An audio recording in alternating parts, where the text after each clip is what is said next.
Are you clothing self-sufficient? If that's a goal that you're interested in working towards, what are the potential benefits of being on that journey? Inspired by gardening expert Huw Richards, in this solo episode I explore 2 approaches to clothing self-sufficiency. So stick around a few minutes to hear what they are and which, if either, might appeal to you. Welcome to Check Your Thread, the podcast that will help you sew more sustainably. My name's Zoe and I'm obsessed with sewing. I've been blogging about it for over 16 years and I'm the creator and host of the popular handmade wardrobe challenge Me Made May. But, like many people, I've become increasingly concerned about the climate crisis and I'm looking at the way that my lifestyle contributes to it. So in this podcast, I'll be nerding out about making clothes whilst exploring how to minimise the negative impact that it may have. I really hope you'll join me in this journey. Hello, gorgeous one. How is it going today? Thank you so much for your patience and bearing with me whilst I sorted my life out last week rather than putting out a podcast episode. I can't say that I achieved a whole load of life sorting, but it did really help me kind of shift my mental approach from, oh shizzle, I've got so much to do and a podcast episode is due, to a more relaxed and re-inspired approach. I've had a ton of new ideas for solo episodes that I want to make, and as ever, I'm awash with potential guests that I'd like to invite for us to get to know. Anyway, it's been a real mixed bag of sustainability wins and fails since we last spoke. Wins have included finding items that I needed for my kids secondhand via Vinted rather than buying new. So, for example, I got my daughter some snow boot things to wear on her scout camp because it's starting to get a bit chilly. Plus, I got my son some trousers to wear to Beavers, as he's clearly had a growth spurt and I've just saw that his ankles were very much exposed. I also got my daughter some school trousers because hers were way too tight. Plus, at the kids' school, they recently had a big sort out of all the unclaimed lost property, and they put loads of jumpers and cardigans in the second-hand uniform cupboard for parents to access. I got my son 2 cardigans in the next size up completely for free because once again I noticed that his existing ones are getting too small. So I can transfer over his name labels and put the smaller ones back in the cupboard for another family. I also scored a ton of great books for my kids that came from my lovely fabric godmother colleague Claire that her sons are grown out of. There were a couple in there that my kids already have, so we passed them on to the library at my kids' school. And next week I'll be taking a bunch of younger age books that my kids have grown out of to hand to my fabric godmother colleague Ruby for her little girl. So it's been really great to redistribute all these existing resources and get them into the hands of kids that can use and enjoy them. Fails have included having to buy my daughter a pair of brand new trainers. So she was complaining that her PE trainers were feeling uncomfortable because I think her feet have grown. And I didn't have the time to source some lightly pre-loved ones, which we usually tend to do for knocking about school trainers. But I think that's okay on balance. Plus, I did something that I've avoided up until now. So both my kids, it was their birthdays this week, and the accepted practice at their school is that when a kid has a birthday, they hand out sweets to their classmates at the end of the day. Up until now, I have avoided doing this because I didn't want to buy loads of little plastic covered packs of sweets. But I just didn't have the time to buy loose sweets and put them in paper bags, which ideally I would have liked to have done. So I caved and I bought the usual multi-packs of little individual packs of sweets for them both to hand out. So there's that. My excuse being this is my daughter's last birthday at primary school. So her last chance to celebrate her birthday in this smaller setting. And I kind of wanted her to be able to participate in that aspect because we haven't really done it before, to be honest. Massive thanks this week to Bonnie, Lynn and Julia, who all kindly signed up to support the podcast via Patreon and join the lovely Patreon community. And also a huge thanks to existing patron Caro for upping the amount of their support. You are all awesome and I could not make this podcast without you. I'll be scheduling the October mending meetups that take place via Zoom very soon. So if you've got some repairs to do that you're dragging your heels over, that's a great nudge to tackle them and have a lovely chat with lovely people at the same time. So to take part in the mending meetups and to access and participate in the community chat spaces and to get regular behind the scenes updates, sign up to the Check Your Thread Patreon for any amount that you wish. So head to patreon.com/checkyourthread to get a vibe of what's going on and to sign up if you wish to do so. A popular amount is approximately the price of a cup of coffee each month, but you can really sign up for any amount that makes sense to you. So thank you for considering doing that. So let's crack on with the episode. I had a lot of fun working on this solo episode.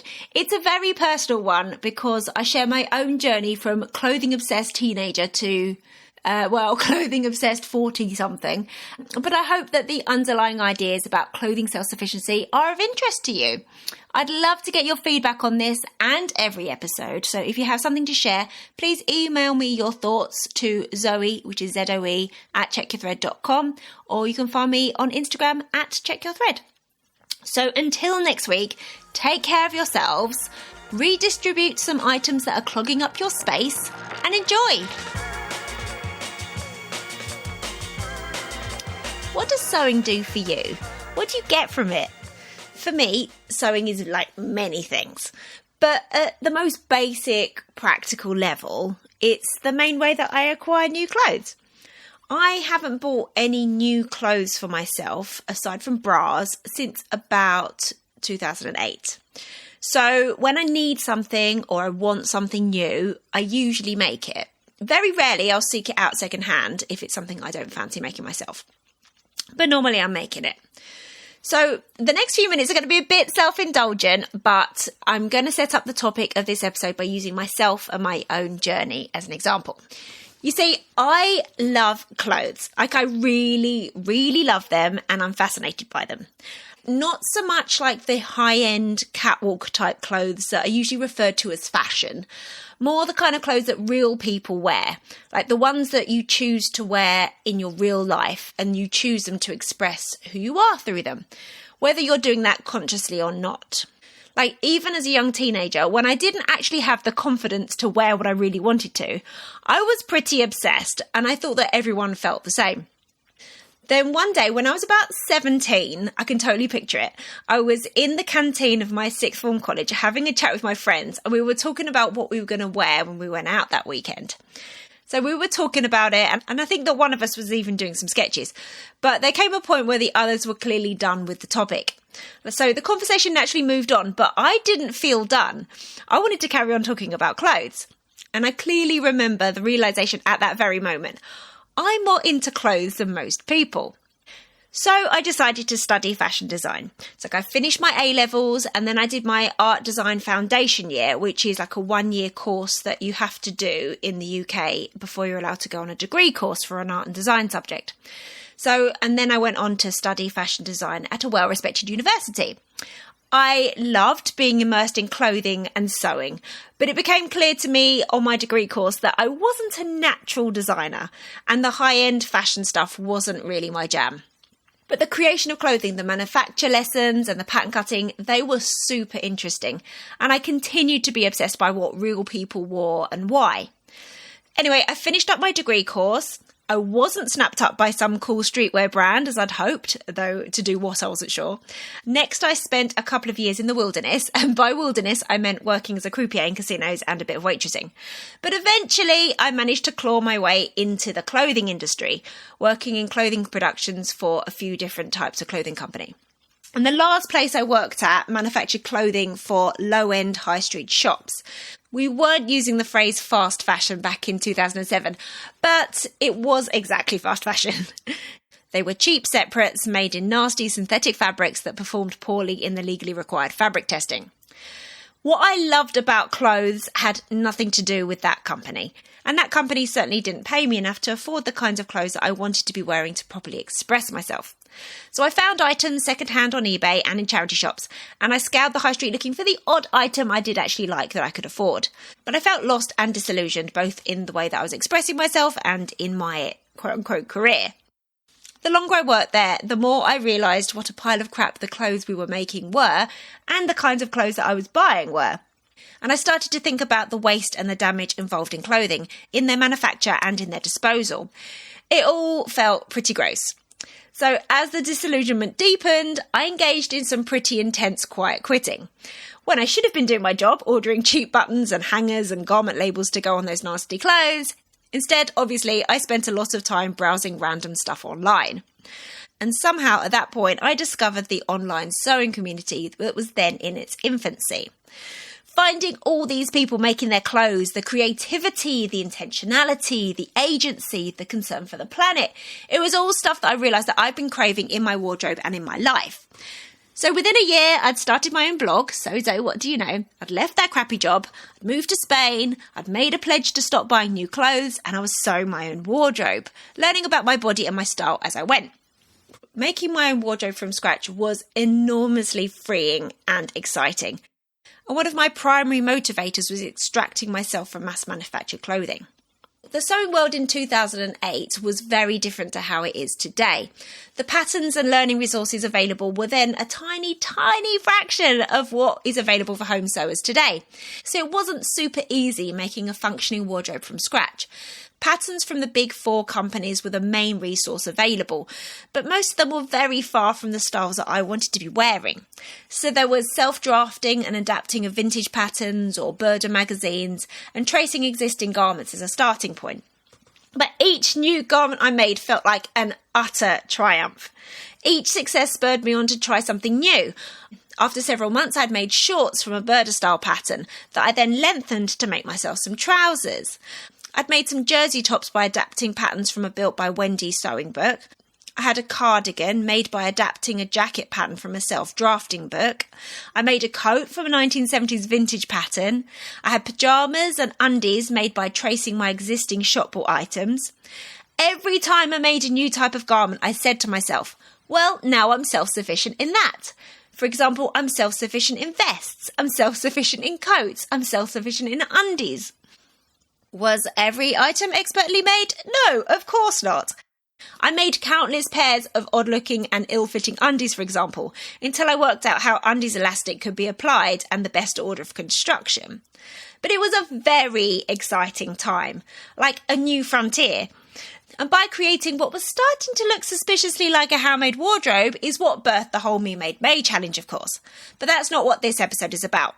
This is about being self-sufficient in clothes.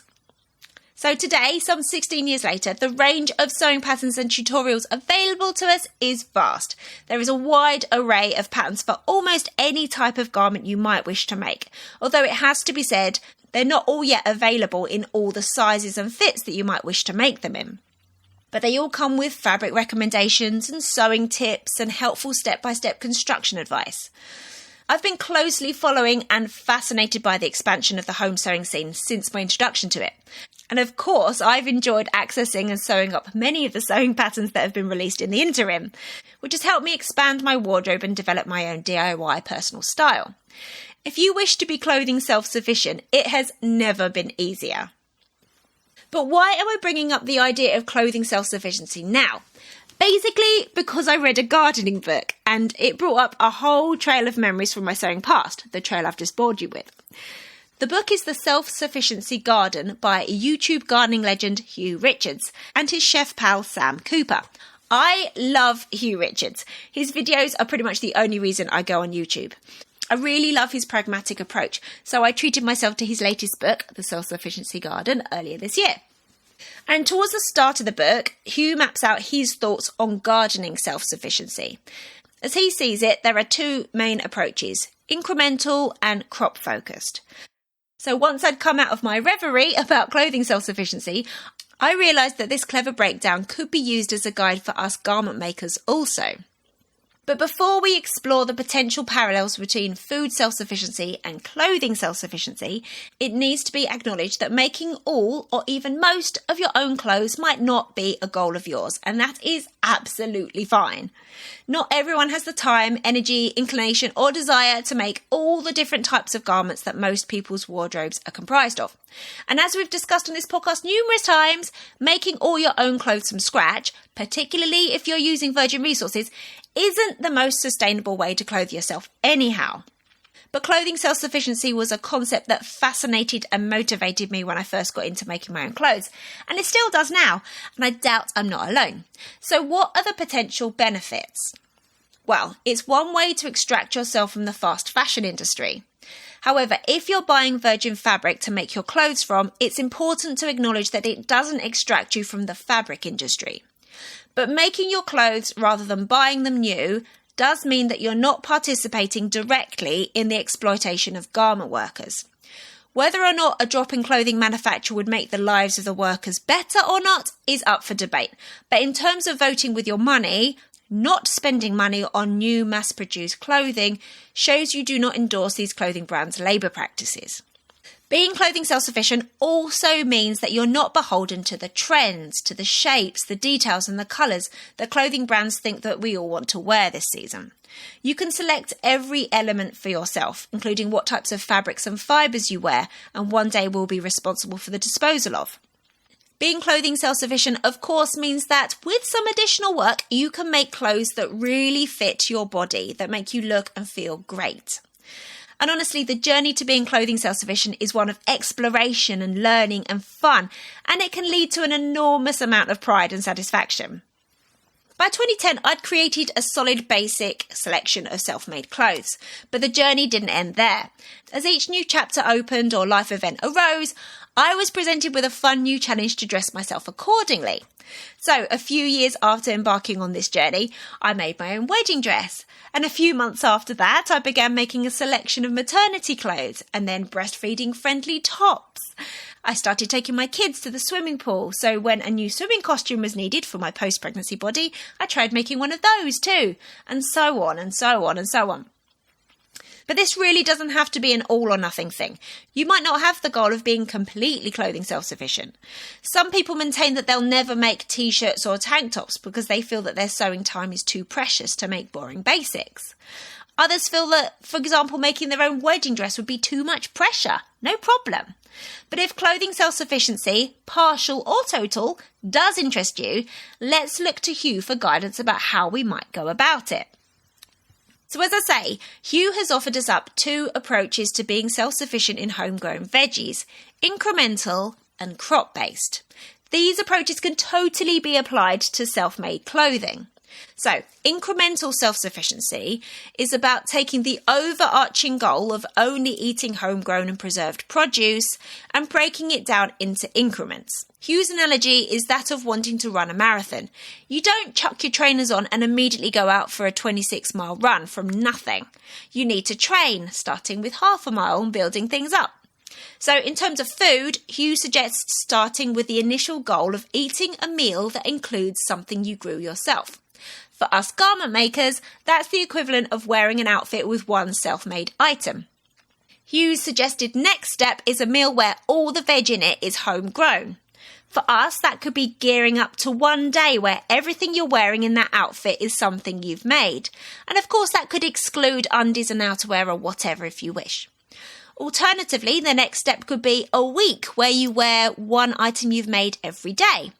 Huw's third level is a whole day of meals with all the veg having been homegrown. For us garment makers, we could translate that as everything you wore outside the house plus your loungewear or PJs when you get back home too. That could lead up to a whole week or a month, like Me Made May perhaps, or even a season. When it comes to clothing, depending on what type of garments you like to sew, and also if you knit perhaps, some seasons will be easier than others. Many sewers, but of course not all, prefer to make summer clothes. So maybe a handmade holiday where everything you pack for a weekend or a week away is handmade. All of these goals could bring an enormous sense of achievement. Okay, and then there's crop-based self-sufficiency. Huw explains this as simply focusing on being self-sufficient in a single crop over a season. So perhaps you've grown so many tomato plants that you don't need to buy any until the plants are dead and spent. Or you've grown enough garlic to see yourself through the winter. That could be translated as having hand-knitted all your winter jumpers and cardigans, or having sewn all your t-shirts or work skirts. Then, over time, you can add new types of garments to the list of things that you're self-sufficient in as your interests develop. There's a seasonal and time element to this aspect of Huw's approach. He is talking about being self-sufficient in something for a specific season. And of course, there's seasonality in most clothing too. You could aim to cover all your summer clothing needs, perhaps. Or you could see how much of the year you can clothe yourself in self-made items. I offer all this up as a potential avenue for fun and exploration. It's a different lens through which to view your developing skills and achievements. You know me, I love a challenge, and if you're the same, thinking about your garment making in terms of clothing self-sufficiency might appeal. Just recently, I achieved a new clothing self-sufficiency milestone. During scrap busting September, I got back into making trainer socks out of jersey scraps. I've adjusted the pattern and construction method to fit my feet and my preferences, so now I can just keep making them for myself going forwards, never buying a pair of trainer socks again if I wish. So I'd love to hear your thoughts on this. Have you ever thought about your self-made wardrobe and your improving garment making skills in these terms? Whether or not you've thought about being clothing self-sufficient, is it a goal that appeals to you, at least in part? Have you already achieved it to some degree? Did you use the incremental approach or the garment type approach? I'd love to hear, so please let me know. Email me, zoe@checkyourthread.com, or find me on Instagram @checkyourthread. Thanks so much for listening. I really hope you enjoyed this episode and are left feeling inspired. For more info about the podcast, including show notes for this and every episode, head to checkyourthread.com. I'd love to hear from you, so if you have any comments, questions or ideas for future episodes, please get in touch by emailing zoe@checkyourthread.com or find me on Instagram @checkyourthread. Massive thanks to Patrick Potter for production support, to Sylvia Seller for the awesome logo design, and to Simon at Palm Skin Productions for the music. This ad-free podcast would not be possible without listener support, so if you feel you are able, please consider signing up to the Check Your Thread Patreon. For the equivalent of buying me a coffee each month, you'll be making it possible to continue producing regular episodes. Links can be found in the show notes and on the website checkyourthread.com. I hope you'll listen again next week. Until then, take care. Bye!